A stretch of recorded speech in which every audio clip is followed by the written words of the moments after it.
Hey guys, what's going on? David Avellan here for another True Talk Tuesday. This time around, I just watched the UFC, the first one on ESPN, at least the fight night that is. And there's one fight in particular that stuck out to me.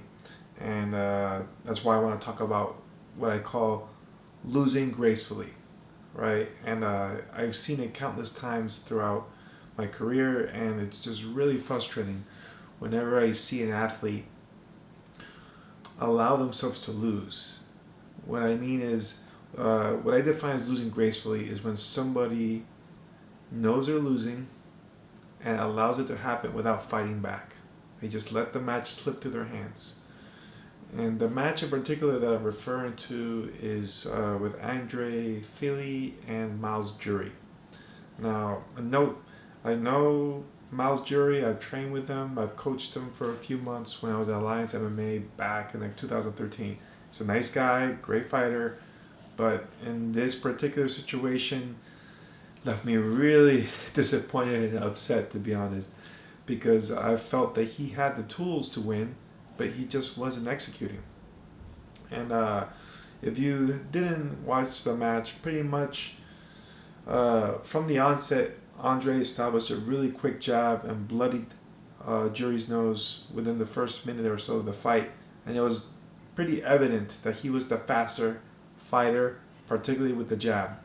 But Myles just continued to engage in this jabbing fight at a distance, not really throwing any power shots, even though the corner was calling for right hands to step in. He wasn't doing that. He was just on that jabbing range and getting out jabbed. And pretty much the whole fight went that way, except for the end of round two. Jury landed a spinning back fist that dropped Andre, and he rushed to get on top of him. But I believe the round ended and nothing came of it. But it was enough to steal the round. So entering the third round, it's one apiece, and a close one apiece at that. So you would think there would be a sense of urgency from Myles to go out and try to finish or make a big impression to win the fight. But instead, he just sat back and tried to exchange jabs, and Andre won the match easily. And there was no aggressive pressuring, no nothing. Just standing back and jabbing. So to me, that blows my mind away. As a fighter, I wasn't bred to lose gracefully. In my mind, it's disgraceful to go into a contest and concede defeat before the match is over, right? And if you know you're losing and you're not fighting hard to try to win, you're conceding. You're just now in survival mode, where I'm just going to do whatever I can not to get hurt and just to show that I'm in there, but I'm not really trying to win. I'm just here, to take up space. And that to me is disgraceful. You go out and you fight until there's nothing left. More so when you're losing. Like I'm pretty confident I can say that I've never lost gracefully before. I've gone up and threw flying triangles, flying guillotines. I'll do desperation shots. I'll do whatever I can to try to win. Whether I lose by 100 points or by a referee's advantage, it's still the same at the end of the day. You're getting a big fat L, all right? So it doesn't really matter, and it shouldn't. It reflects that on the pay as well. Like when a fighter loses, by split decision or by KO, they still get paid the same amount, right? You don't get compensated more. In fact, you can argue you would get compensated more if you fought your ass off and lost, because you might get fight of the night, But if you're just coasting and pitter-pattering and just watching the match slip by, and I don't know what to say, You gotta really check yourself to see if this is for you, because to me, if you trained hard and you did everything you could to prepare yourself for this match, and then when you're in there, you're not gonna give it your all, what are you doing? To me, go everything you got, empty the tank, and especially if you're losing, you gotta do everything you can to win, as long as there's a chance, there's a hope and you can pursue that, but chance only favors those who are bold enough to go after it, So, you could tell I get a little upset at this. Yes, I'm a competitor, even when I'm playing chess or something like that, I have the same spirit, I'm going to go hard.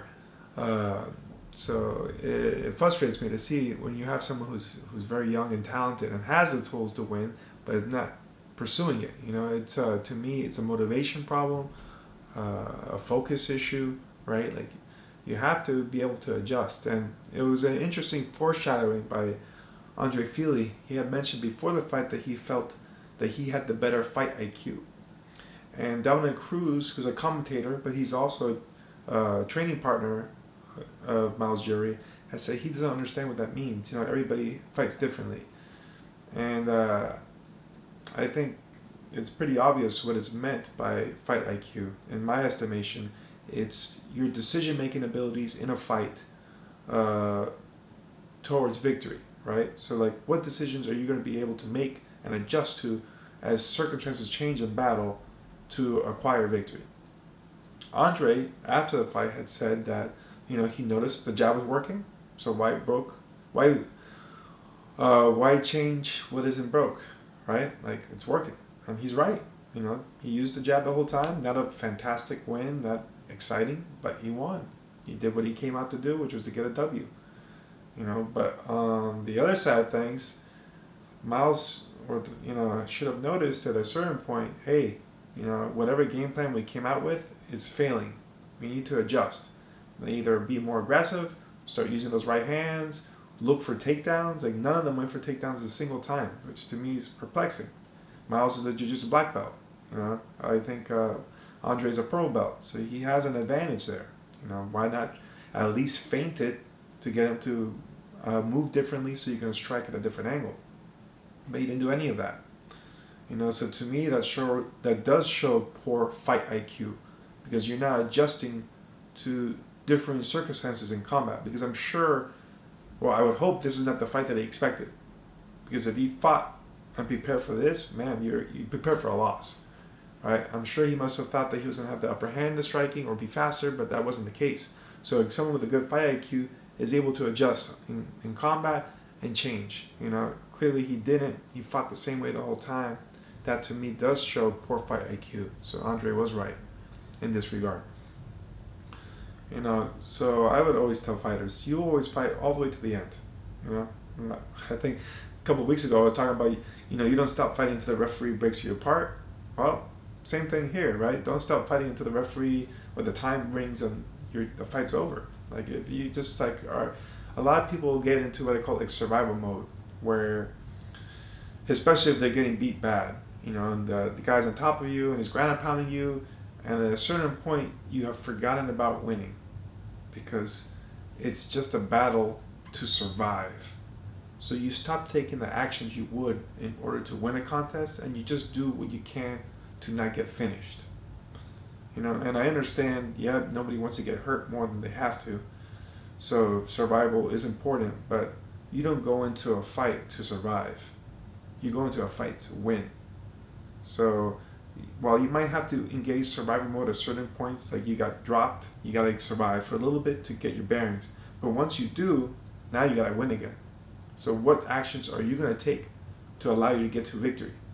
If you're just gonna stay in survival mode the whole match, again, to me that's conceding defeat right away.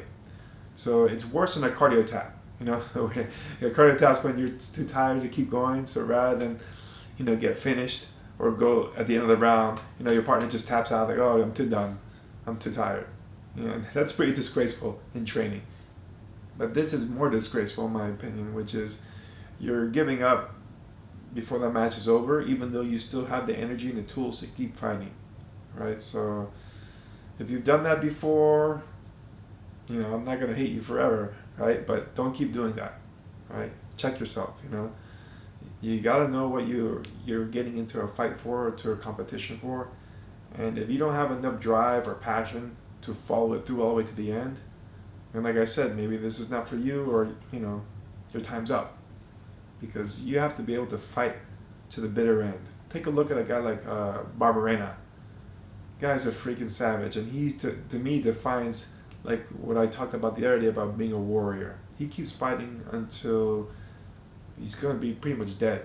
Like Luke hit him with everything, and even though like Barberena lost, nobody can say that he was half-assing it or he idled his way to the end. Like, no, he was banging the whole time, and Luque had to hit him with a cross, 2 flush knees to the head, and then hammer fisted him. And even then, when the ref stopped it, Barberena was still up.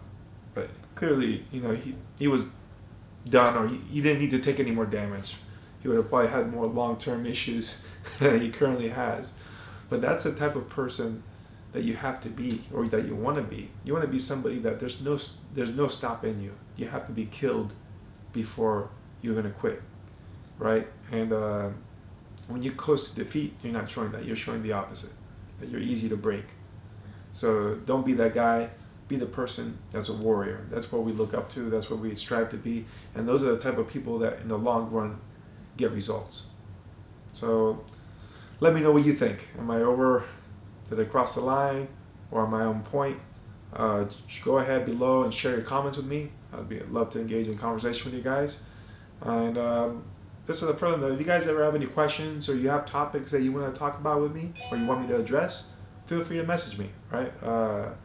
You can go to my website, davidavellan.com, and you can message me there, or you can put stuff in the comments, and I'd be happy to engage that.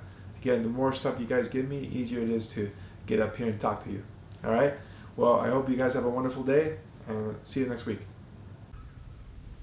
Thank you for tuning in. If you enjoyed the video, make sure you like, subscribe, and hit that notification bell. That way you'll be alerted when the next video drops.